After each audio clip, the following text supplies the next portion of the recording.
Այսօր ապրիլի 25-ն է, խաբված քաղաքացու օրը։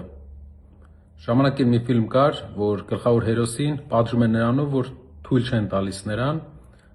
հրաշքով, նա հնարավորությունից զրկվում է սուտ խոսալ։ Եվ դրանից հետո նա բոլորին հանդիպում է, միայն ճշմարտությունն է ասում։ Շատ լավ ֆիլմ է, պատկերացրեք այդ նույնը տեղի ունենար այսօր Հայաստանում։ Այսօրվա միջոցառման ժամանակ պատկերացրեք Հայաստանի այսօրվա վարչապետը դուրս գա բեմ եւ այդ պահին հրաշք տեղի ունենա եւ նա չկարողանա էլ խաբել։ Ինչ է նա ասելու ժողովրդին։ Ասելու է ժողովուրդ, ուզում եմ ձեզ ասեմ, որ ինչ խոսք եմ տալիս հիմա, տալիս եմ նրա համար, որ երրորդ ժամկետի մնամ, այն երրորդ ժամկետին, որի դեմ պայքարել ենք մենք 8 տարի առաջ։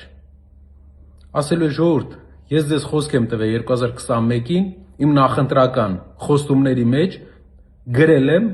որ աղքատությունը կնվազեցնեմ 2 անգամ,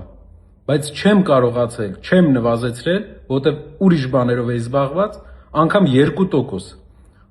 Կասի ժողովուրդ, ես գիտեմ, որ 600,000 մարդ աղքատության մեջ եմ պահել, 8 տարի հույս եմ տվել ու աղքատության մեջ եմ պահել։ Եվ վերջում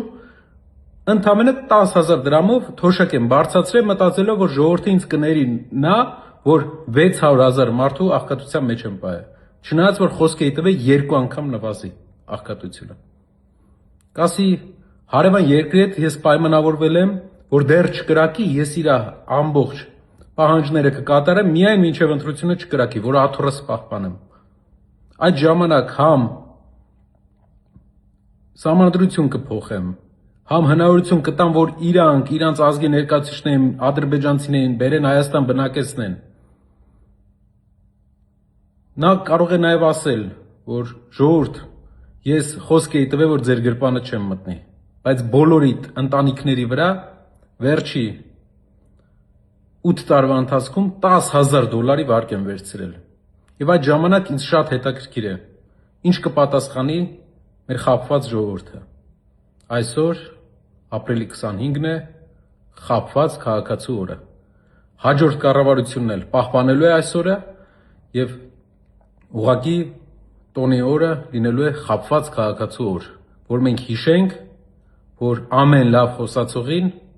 հնարավորություն չտանք մեր երկիրը քանդել։